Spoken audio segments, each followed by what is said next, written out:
You wanted the best. You've got the best podcast. The hottest podcast in the world.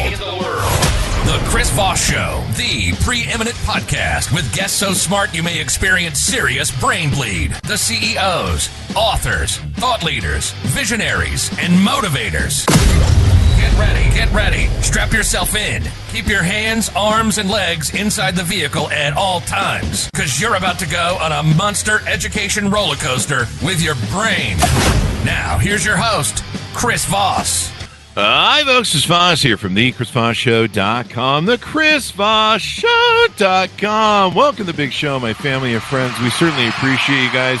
Without you guys, we'd be nothing. You guys are the greatest, smartest, most intelligent audience ever formed and known to man. I believe we're trying to get that in the Guinness Book of Records, or at least we're trying to get you to believe it. So there's that. We have some amazing upcoming guests on the show, and I've been really just pleased with some of the bookings that we have.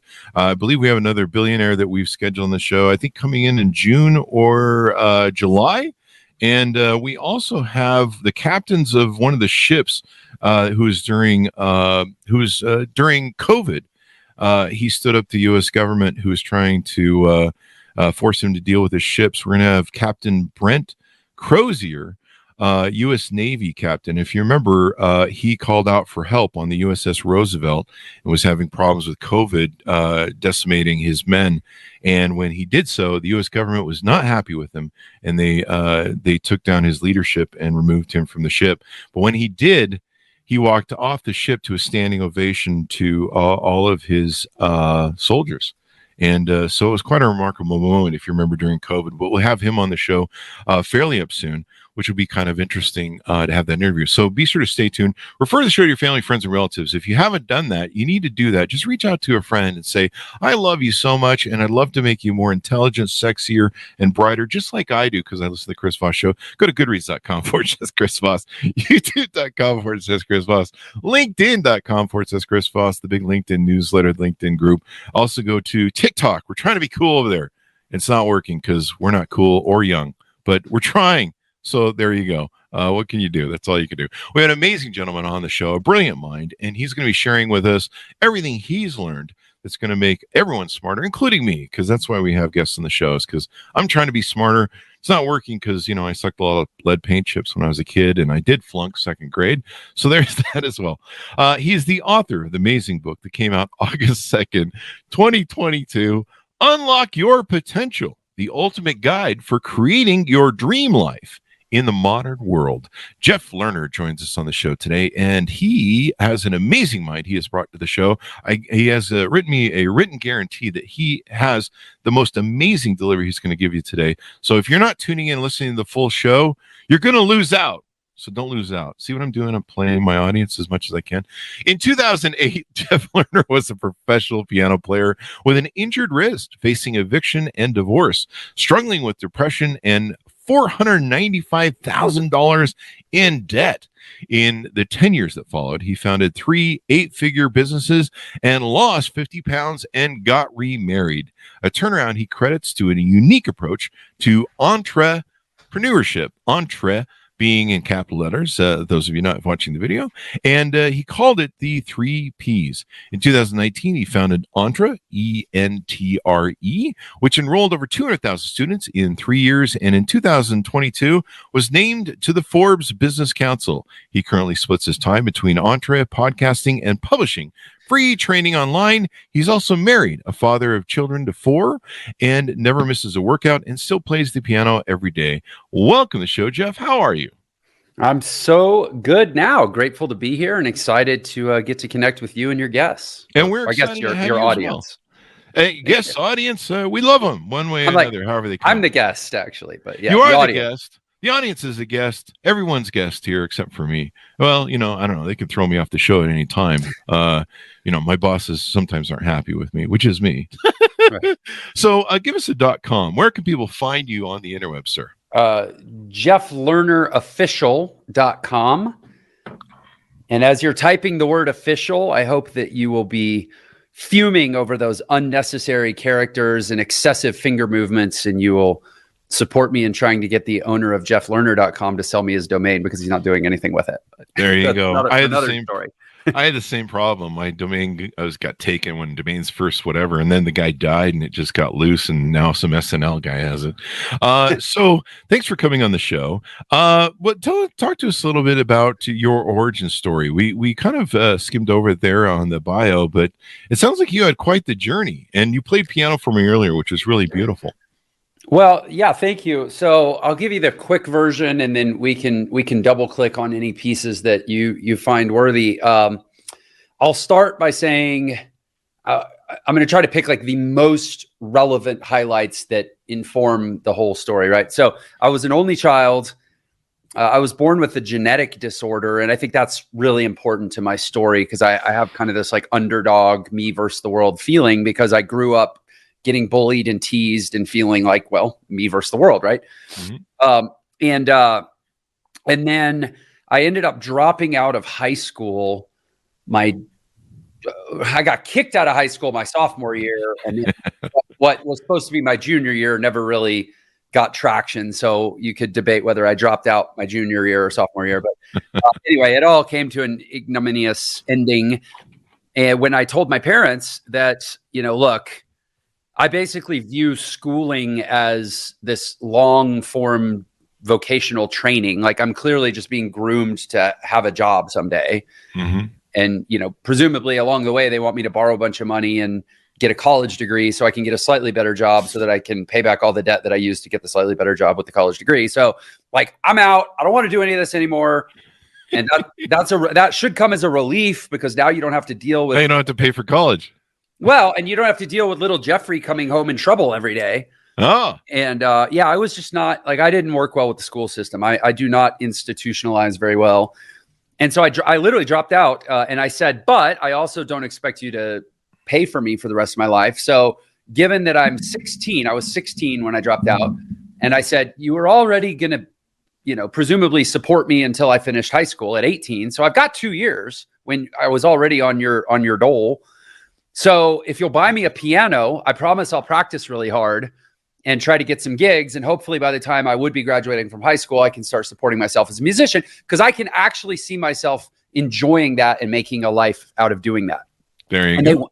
They went for it, but they didn't really have a choice. I kind of forced their hand because they at the time I was making them that proposal, I was also had been written up by the Houston Independent School District truancy officer for excessive absences. And they basically had said, if Jeff comes back to school, we're going to give him a ticket. And if he keeps missing, he could be fined or cited or whatever. And my parents were like, okay, we give Jeff, just do your thing.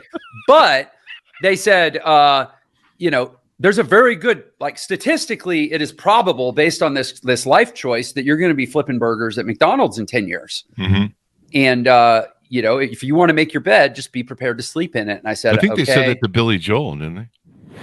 Yeah. He was like a handyman, did odd construction jobs. And I did not, I will say, I probably don't have to say this. I did not end up having the same success that he did as a piano man. Hi, folks. Here's Voss here with a little station break. Hope you're enjoying the show so far. We'll resume here in a second.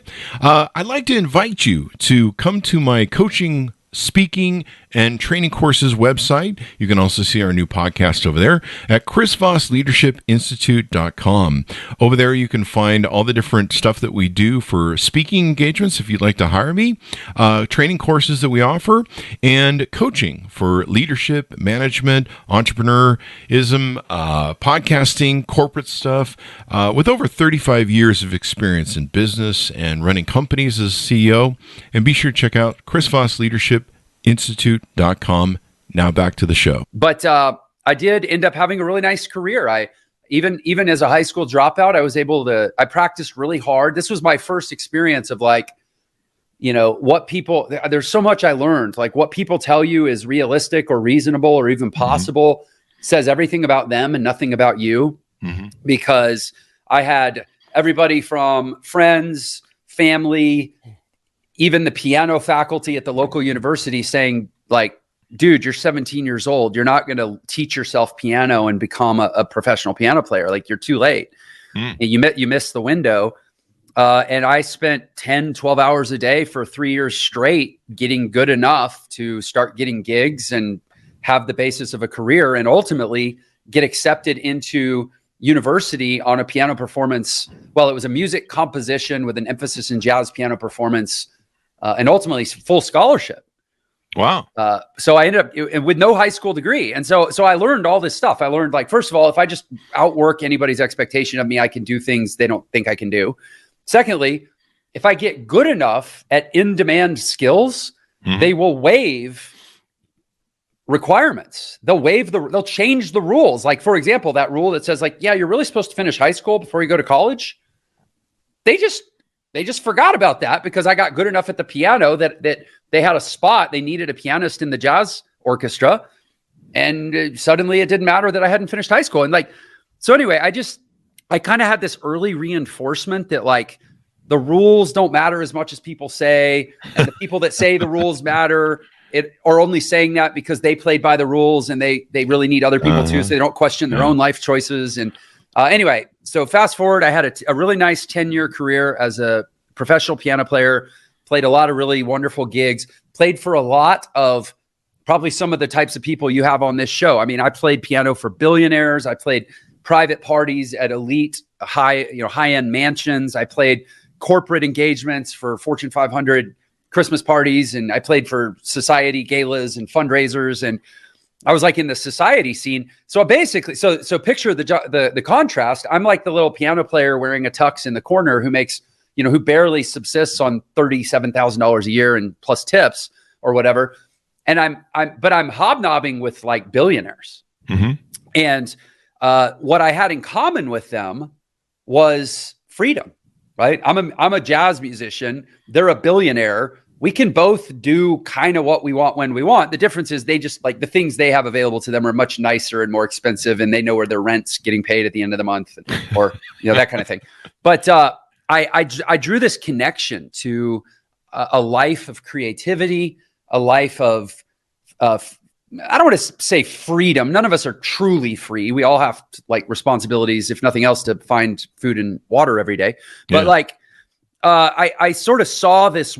I saw, and what they had in common, all these people I was playing for, other than the occasional like athlete or celebrity, was they were entrepreneurs.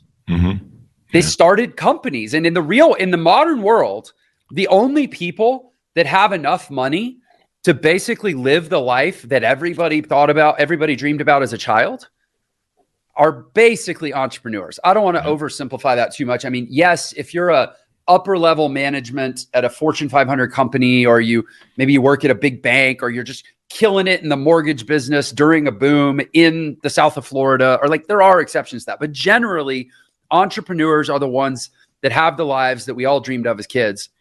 And I decided to go hard into that. So I began a phase of my life all through my 20s. I was playing piano at night. I was going to school in the mornings, playing piano at night. And in between, I was trying to start businesses. And I stumbled and failed at about a dozen of them. It was technically 11, give or take a few, kind of half-hearted this or that's. And then by my late 20s, I ended up in a mountain of debt. You read off the figure, $495,000. $495,000. I mean, you should have thrown another 5,000 at the debt, so you could make that $500,000 mark. You might as well go for it, right? I know, right? But it's funny too, because I get this hate online where people love to poke holes in stories and pretend everybody's a scammer or an imposter, and people be like, "There's no way you could have gone $495,000 in debt if you were only making $40,000 a year." Well, that actually should be true. For the record, they should not extend this much credit to people that make that little money.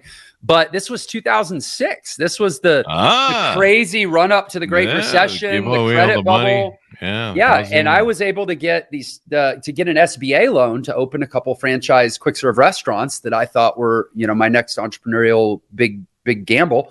And I opened 2 restaurants right into the headwinds of the emerging Great Recession.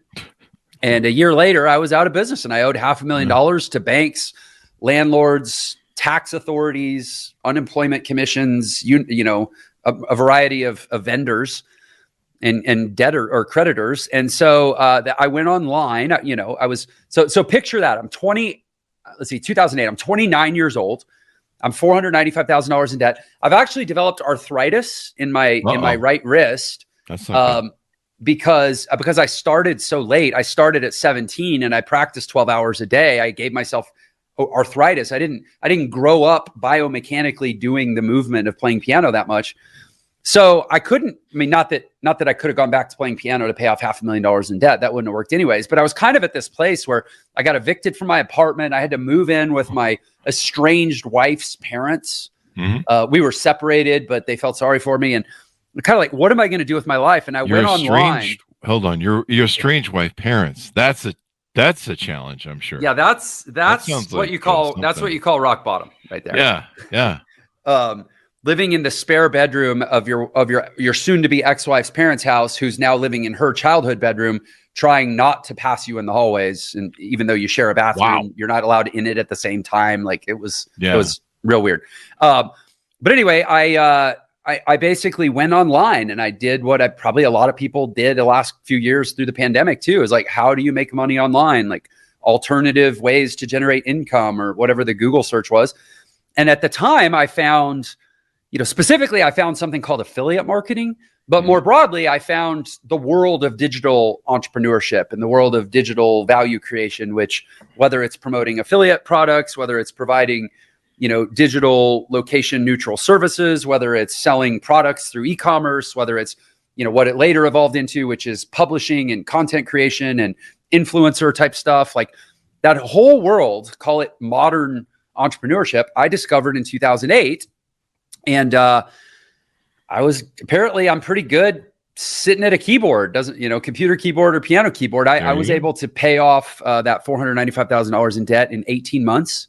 With affiliate marketing. I moved out of my now ex-wife's parents' house, moved to New York City. Well, let's see. I moved to Montana, spent 6 months skiing. Now that I was debt-free, life, I just enjoyed myself. Then I moved to New York. Then I met my current, at the time, girlfriend, lived in Utah, moved here, got married, raising a family. And I've just been doing digital entrepreneurship ever since. So I did affiliate marketing for about 5 years.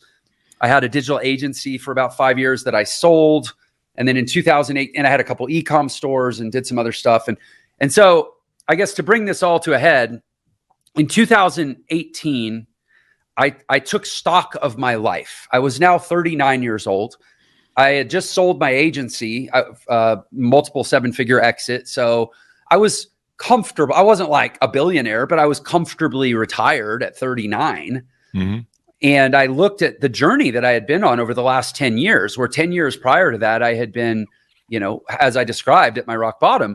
And I thought, okay, if a high school dropout jazz musician turned online marketer turned entrepreneur can have this kind of transformation in 10 years, and yet most of the people around me, I live in like an upper middle class neighborhood. And I remember standing in my front yard looking at all the other houses. It was like a Tuesday morning or something. And none of the other dads were home.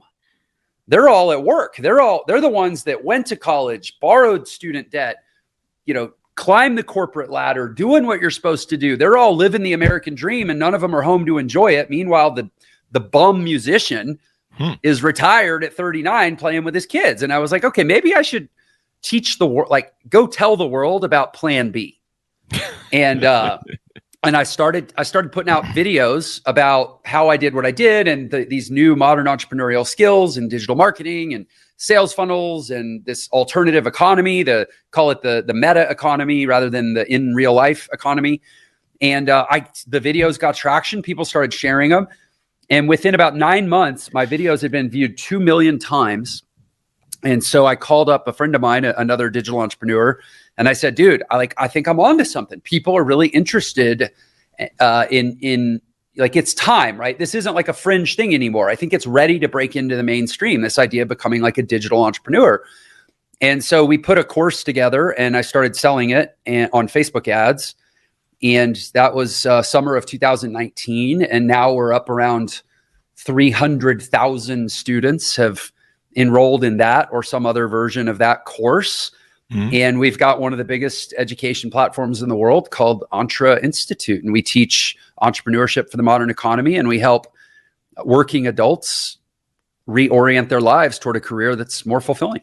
There you go. Well, that's pretty awesome, man. I mean, that's quite a comeback story. I mean, that's the beautiful part about being an entrepreneur. I mean, we tend to fail a lot early on. And, I didn't get along well with school. I recognized very early on it was a game that was being played with me. Mm-hmm. I think I wrote about this in my book. I realized that, what was it? I was in high school and I needed to take 54 credits to graduate. They had me set up to where if I passed all the stupid classes, I was going to need 54 credits, but I only needed 26 to graduate. So I did the math and I'm like, why am I working so hard to complete all this crap? I was a dumb student, and my parents weren't rich. I wasn't going to Harvard or Yale or anything. I knew that my grades were awful, and I wasn't getting accepted to anything. In fact, my parents were really realistic. They're like, "We're poor. You're going to have to get a Pell Grant to go to college, and that's how you're going to college." And it's like, I'm not going to some Ivy League thing. And so I just figured out early on the game of, the people, like you mentioned earlier, the people who sell college are the people who are like, well, I did it, so you have to do it. It wasn't that great. It wasn't that productive for me. In fact, back then it wasn't a lot of debt that you went in like it is now. It's crazy now. And so I just figured out the game early on that was being played with me. And I'm like, I don't think I want to play this game. And I started thinking out of the box without realizing what I was doing. So, in your book, let's plug the book and get talking about that. What's some of the stuff people are going to find in Unlock Your Potential, the ultimate guide for creating your dream life in the modern world?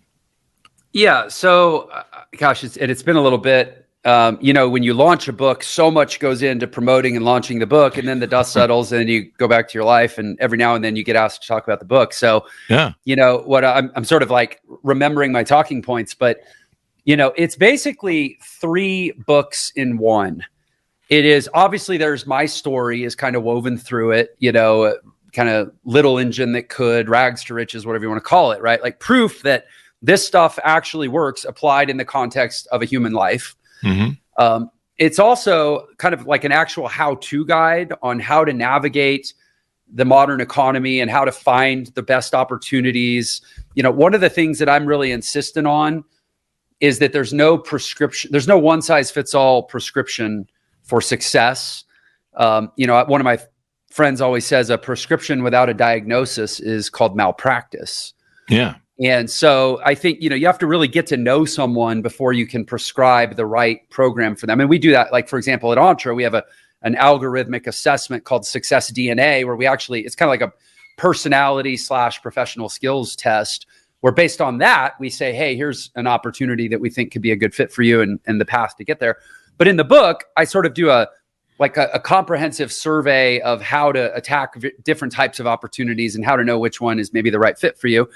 And then the third book within the book is like a full-on doomsday economic treatise, right? Where, and what's cool, I mean, I will admit, I get a little bit of pride out of this, that I published it in 2020.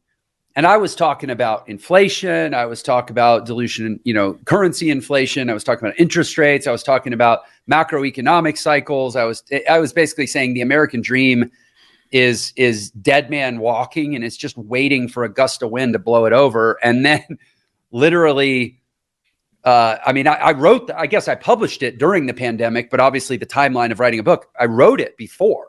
Yeah. So all the stuff that the pandemic exposed about the world, I basically called in my book. Oh, wow. And so, I was talking about how AI and mechanization was going to replace all these jobs. And I actually go through, and I have the list from the Bureau of Labor Statistics of all the industry categories that are going to be gone by 2030. And again, this was before ChatGPT made this a top of mind conversation for everyone. Oh yeah. And so it's actually really cool to look back at the book and be like, oh, God, like called it, and already gave people the prescription on what to do about it and how to future-proof themselves and dramatically improve their quality of life at the same time. And, and then wrapping again, it all around my story where I spent, I spent 10 years, call it really 20 years. Cause before I had my 10 years, which is now 15 as a successful entrepreneur, I had 13 years as a failed entrepreneur. Like I started my first business right when I dropped out of high school at 16, and from 16 to 29, I failed over and over and over. So I have this long narrative that kind of proves out the thesis of the book and what's possible for the average person. So there you go. There you go. We have a question coming in from the audience. The entrepreneurial journey can be very difficult and requires an extreme work ethic. How do you balance life-work harmony? I know Matthew's an entrepreneur as well for accounting, I believe. Well, so it's interesting the way he asked the question. Hey, Matthew, thanks for tuning in. I appreciate the question. You used my favorite word in the context of your question and my least favorite word in the context of your question in the same question. My least favorite word is that word balance, work-life balance. And the reason I don't like work-life balance is the word balance, you picture a scale, right? And that means if I have more work on the scale, then I have less life on the scale, or more life on the scale, less work on the scale. And it's a zero sum either or. I like but that. Then you also use the word harmony, which that's the word I love. Work life in harmony. I mean, a couple musicians here, I can play two notes at the same time and let them both ring as long as the soundboard will keep quivering. And I know I don't have to remove one to add more of the other. And if I pick the right two notes, or if I organize them the right way within the structure of the piece, they actually sound better together than either one would by themselves. And so I love that analogy.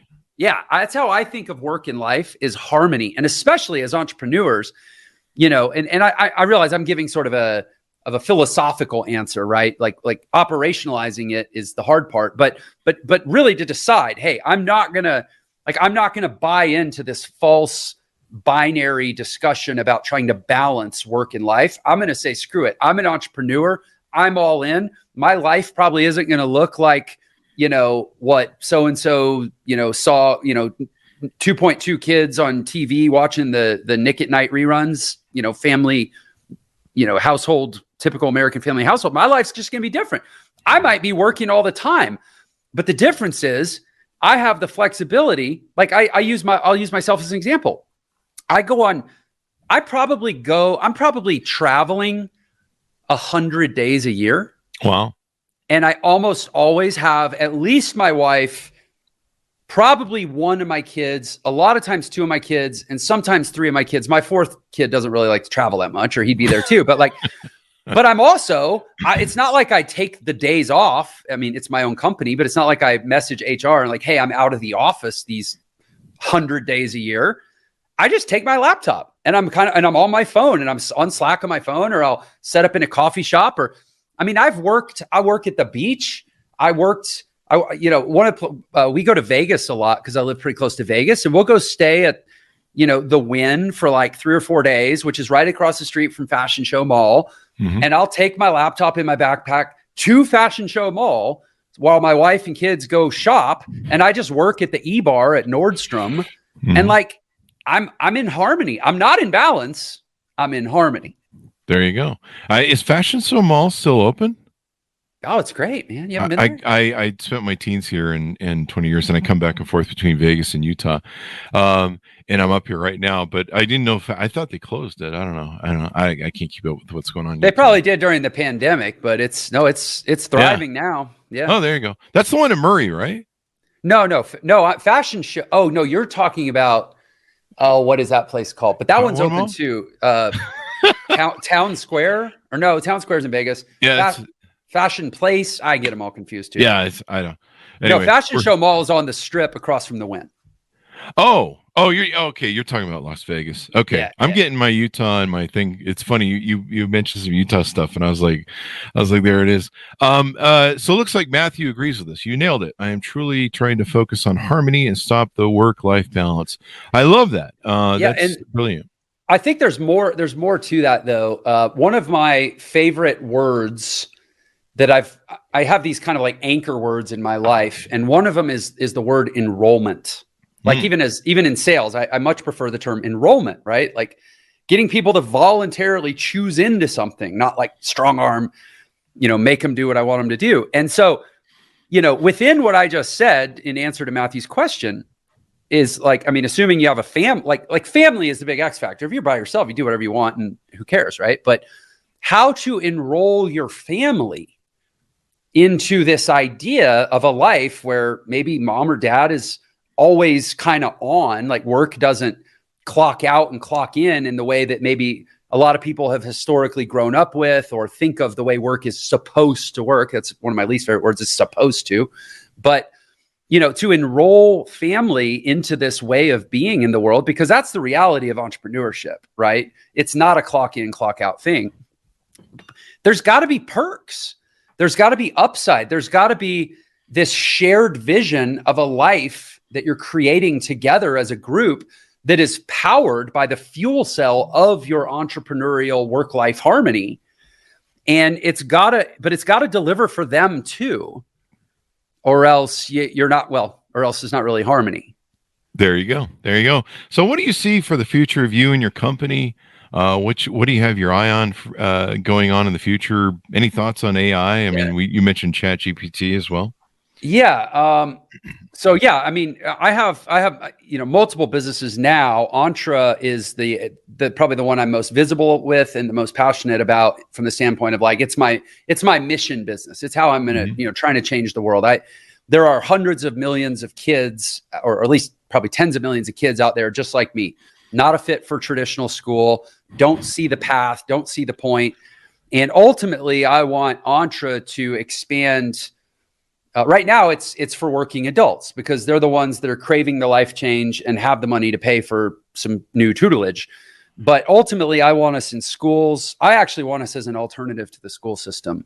And we do have pilots going now. We're in our second year of pilots with a school district in Southern California and a school district in upstate New York, which purely by coincidence, we were able to get into those programs because we actually had teachers one was a school administrator and one was a teacher from those school districts that went through our program and saw that what we were really trying to do was change how people think about work, not just get people to drop out of school and start a business so once they realize like we're not a threat, we're actually just a reform movement, they actually worked with us to get us into their schools. And so we have pilot programs going there. We just actually launched a program with a chain of charter schools in Minnesota. So we're starting to make some inroads there. And then I have a number of other businesses that I'm involved in now. And, it's funny I'll just say this, when I stopped trying to be successful in the way that most people define it, which is like, what can I do to make a lot of money and, make myself look good and build a big audience or customer base or whatever. And I simply pivoted into like, what am I actually passionate about? And what is the thing that I think I could have the most positive impact on in the world, which was this education conversation. I'm actually far more successful financially and otherwise than I was before. It's kind of funny. Viktor Frankl in Man's Search for Meaning, Viktor Frankl said, which is a fantastic book, everybody should read. He says, success, like happiness, cannot be pursued. It must ensue. And it ensues once I don't remember the exact quote, but essentially it ensues once you find the meaning. I mean, the book is Man's Search for Meaning. Once you find the meaning of your life, happiness and success will ensue. But if you're pursuing happiness and success, you'll never find them. In fact, they will disappear precisely because you were looking for them. And I will just say, amen, man. Like I have more businesses now. I have more opportunities now. I have more things like, being on shows and meeting people and people interested in what I'm doing now than I ever did when I was trying to be a successful entrepreneur. And, as far as AI, it's actually interesting you bring it up. I just got involved in a partnership with basically a private equity group that's backing AI ventures. And so to start to draw attention and opportunities into that, I'm going through a crash course right now and learning everything there is about how AI is going to transform business. And my goal is to empower business owners, including myself, to optimize their businesses with AI. What I would say is my general takeaway about AI is that everybody, it's popular now to say, oh, you're going to lose your job to AI. Like AI is going to take all the jobs. AI is not going to take the jobs. Someone who's good at AI, someone who knows how to use AI to do the job better than you is going to take the job from you. It's still going to be a person. It's just going to be an AI informed person. So I want to go out and help inform the world about AI and ultimately attract investment opportunities for this PE deal. So there you go. We're working on an AI bot for Chris Voss, where I can come on the podcast and be like, welcome to the show. How's it going, eh? But the beautiful thing I have is charisma and funniness and stupidity. Yeah. And I was gonna say, I don't think that's it's hard to replace making people laugh. Yeah, that's not gonna pass the Turing test there. That's all I'm gonna have. That's all I'm holding on to. That's my last log. But thankfully I'm old, so when the Terminator turns on us and all that shit, I'll be fine. I'll just be like, yeah, it was a nice run. We had a good run in it. But no, it's exciting to see what the future that's going to bring, and it's definitely revolutionary. I think it's just going to be huge. I mean, some of the things I see are just amazing. So give us your final thoughts as we go out on the show, Jeff. Anything you want to share or plug as we go out? Yeah, I will share some of my most deeply held beliefs, and I'll use Entre as an example. So at Entre, people come to Entre, and maybe some of your listeners will come to Entre. Thanks, great, we'd love to have you. There's the plug. But I'll tell you what you'll find. What you won't find is a school that teaches you a bunch of business stuff, because there's plenty of those. And admittedly, some of the business stuff we teach is probably a little more relevant than what a lot of others do. But what you'll really find at its core, and what I'm most passionate about, what I think sets not just Entre apart, but my work in the world, is what I call a life operating system. The thing I want to really encourage people on is, there's a number of different ways to say it, right? How you do one thing is how you do everything.